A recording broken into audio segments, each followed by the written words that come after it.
आज हमारे पास वीडियो है जिसमें कहा जा रहा है कि इंडियन आर्मी चीफ इस टाइम पे नेपाल में नेपाली गोरखाओं के लिए आए हुए हैं, क्योंकि पिछले 4 साल से इंडियन आर्मी के अंदर गोरखाओं की रिक्रूटमेंट नहीं हो रही। तो यहाँ पे बात ये की जा रही है कि इंडिया के आर्मी चीफ नेपाली गोरखाओं को मनाने के लिए आए हुए हैं। तो आज इस बारे में इंडियन मीडिया की रिपोर्ट देखेंगे, फिर आपके साथ इस बारे में डिटेल से बात करते हैं।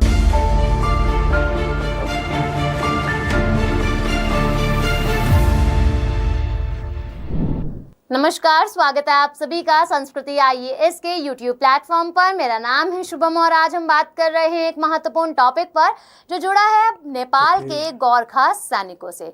हाल ही में भारतीय थल सेना के प्रमुख उपेंद्र द्विवेदी नेपाल की यात्रा पर थे और इसके बाद भी नेपाल के गोरखा सैनिकों की भर्ती का रास्ता साफ नहीं हो पाया है। क्या है प्रमुख कारण और क्या है ऐसा एक विवाद जो नेपाल जता रहा है? प्रमुख कारण को समझने की कोशिश करी जाए तो पिछले 4 वर्षों से किसी भी प्रकार की भर्ती भारतीय सेना के अंदर नेपाल गोरखास को लेकर नहीं करी गई है। दूसरा प्रमुख कारण कोविड महामारी बताया गया है और तीसरा जिसपे विवाद भी है और ये कारण भी है तो ये है अग्निवीर योजना। अग्निवीर योजना के तहत नेपाल आपत्ति जता रहा है अपने सैनिकों को भारतीय सेना के अंदर शामिल करने के लिए। तो किस प्रकार ये चर्चाओं में बना, आइए समझते हैं। तो भारतीय थल सेना प्रमुख जनरल उपेंद्र द्विवेदी की नेपाल की यात्रा के बाद भी भारतीय सेना में नेपाल के गोरखा सैनिकों की भर्ती का रास्ता साफ नहीं हुआ है। प्रमुख बिंदु क्या कहते हैं कि पिछले 4 वर्षों से किसी भी प्रकार की भर्ती नहीं हुई है, भर्ती पर रोक लगाई गई है।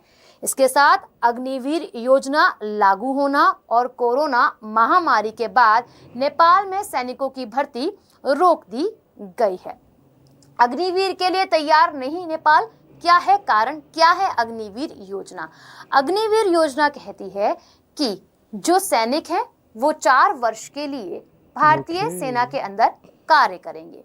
उसके बाद केवल 25% सैनिकों को ही स्थायी रूप से सेना में कार्य करने का मौका मिलेगा, यानी कि वो परमानेंट हो पाएंगे।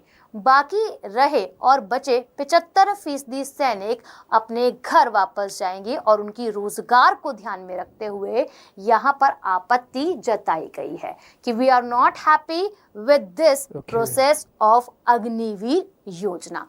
तो अग्निवीर योजना के तहत तीनों सेनाओं में सैनिक 4 साल का कार्यकाल पूरा करेंगे। 4 साल बाद सिर्फ 25% को ही स्थायी सेवा में शामिल किया जाएगा।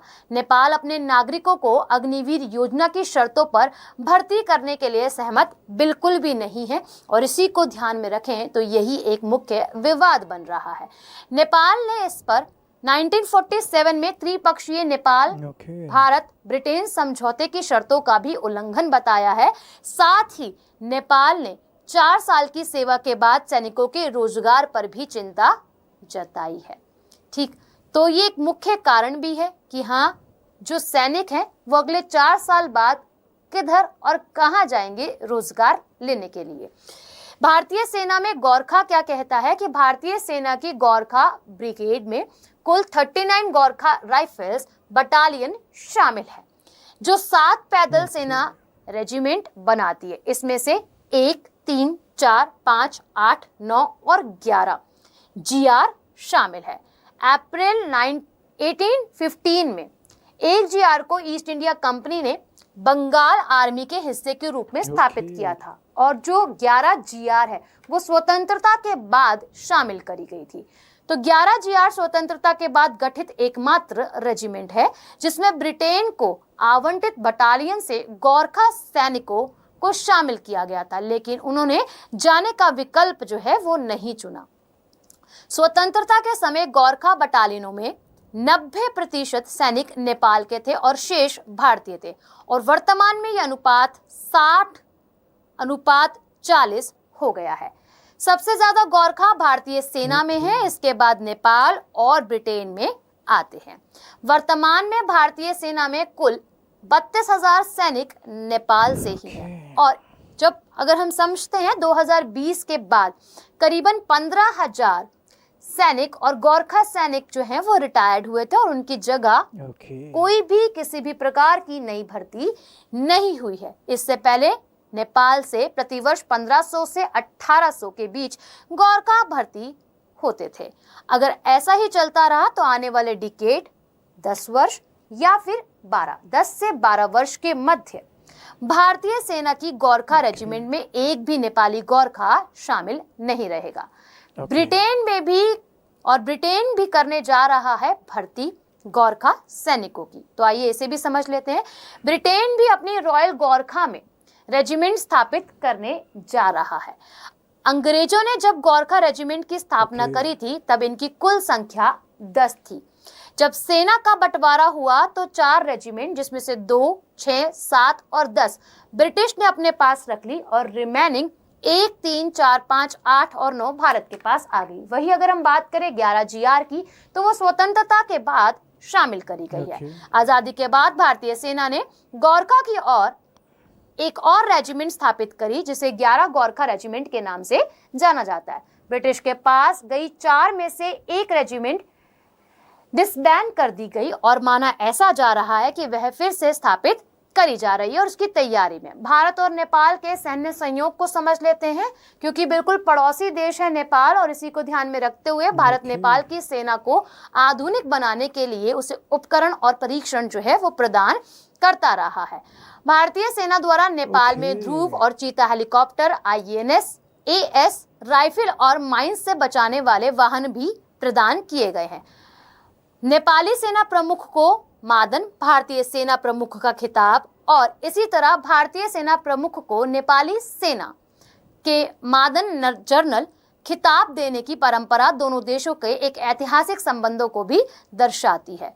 तो एक सवाल आप सभी के लिए कमेंट सेक्शन में मेंशन कीजिएगा, और क्या आप अग्निवीर योजना से सहमत है?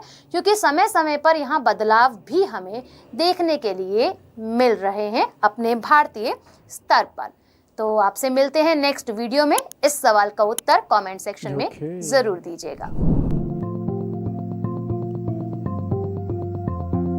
जैसे आप सबको बताया, नेपाल और इंडिया के बीच में ताल्लुकात कई अरसे से ख़राब चल रहे हैं। हमने आपके साथ कई सारी वीडियो शेयर की है और आप लोगों को बताया है कि नेपाल के अंदर इंडियन आर्मी चीफ आए हुए हैं।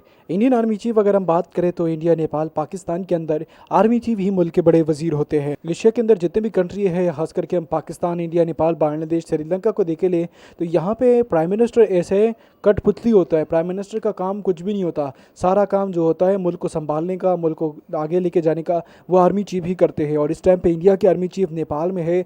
नेपाल में हो सकता है, कहा जा रहा है कि वो बात करें नेपाल की नेपाली गोरखाओं के बारे में। आप सबको पता है कि नेपाली गोरखा एक अरसे से काम करते हैं और एक अरसे से नेपाल के अंदर मौजूद है। लेकिन अगर आपको हम बताएं, नेपाली गोरखा जो है नेपाली गोरखा बेसिकली 4 सालों से इंडियन आर्मी के अंदर रिक्रूट नहीं हो रहे हैं।